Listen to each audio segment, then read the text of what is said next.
Paris Saint-Germain s'est imposé 3 buts à 1 sur la pelouse de Montpellier. On va débriefer tout ce match dans cette vidéo. Salut à tous, c'est Asial, on se retrouve pour une nouvelle vidéo où on va parler tranquillement du match entre Montpellier et le Paris Saint-Germain. Un match qui dans le contenu est assez bon. C'est pas non plus un match énorme, mais on va dire que dans le contenu est assez bon. Mais malheureusement, il y a des choses qui, autour de ce match, annoncent très très mal du côté du PSG. On va débriefer tout ça, ne vous inquiétez pas. Mais avant que la vidéo commence, comme d'habitude, le petit like, le petit abonnement, c'est gratuit et ça fait toujours plaisir. Le petit commentaire, n'hésitez pas. On passe directement à ceci, Kylian Mbappé, donc il y a les deux, hein. J'ai mis les deux, je me suis fait plaisir. Kylian Mbappé qui a très très mal commencé son match. Paris qui a commencé ce match avec un 4-4-2 diamant, un 4-4-2 en losange avec Vitinha en 10. Mbappé et Messi en pointe et Carlos Soler et Fabian Ruiz les milieux un petit peu de côté, Danilo en 6, etc. La défense à peu près la même que d'habitude.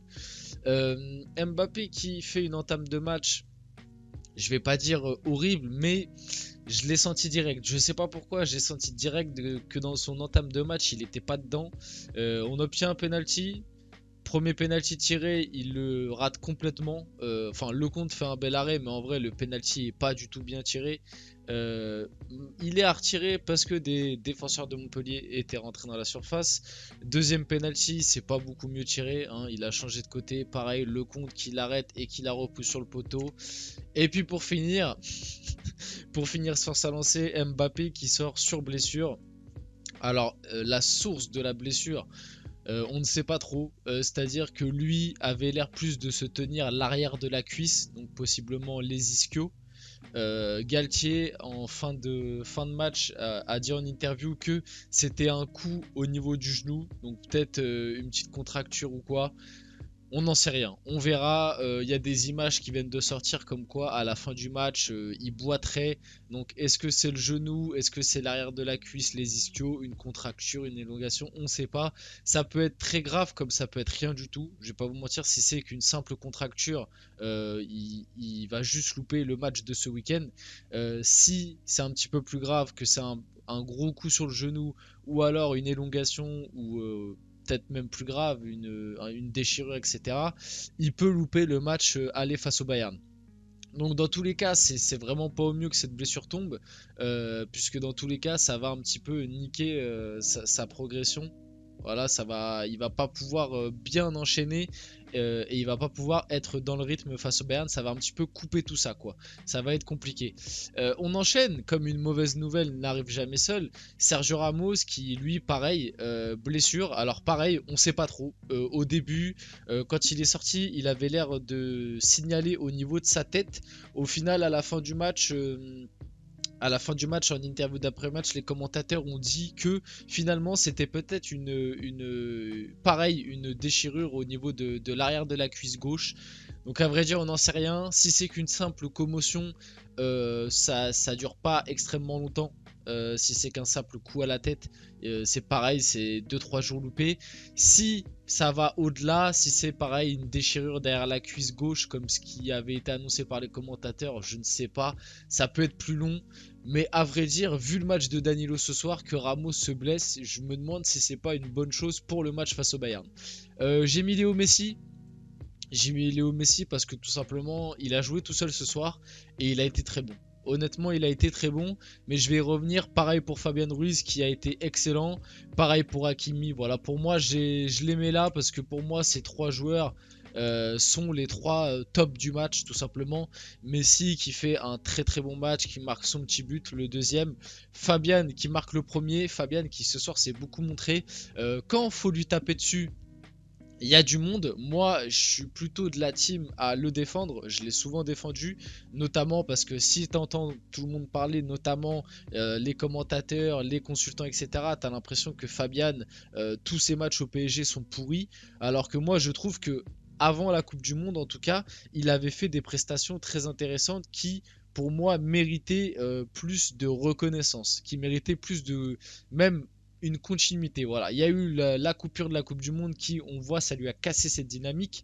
Mais Fabian n'a pas fait que des matchs horribles, bien au contraire. Et ce soir, le match qu'il réalise est bon. C'est pas non plus un excellent match, mais c'est un très bon match. Il s'est porté disponible un peu comme face à Reims.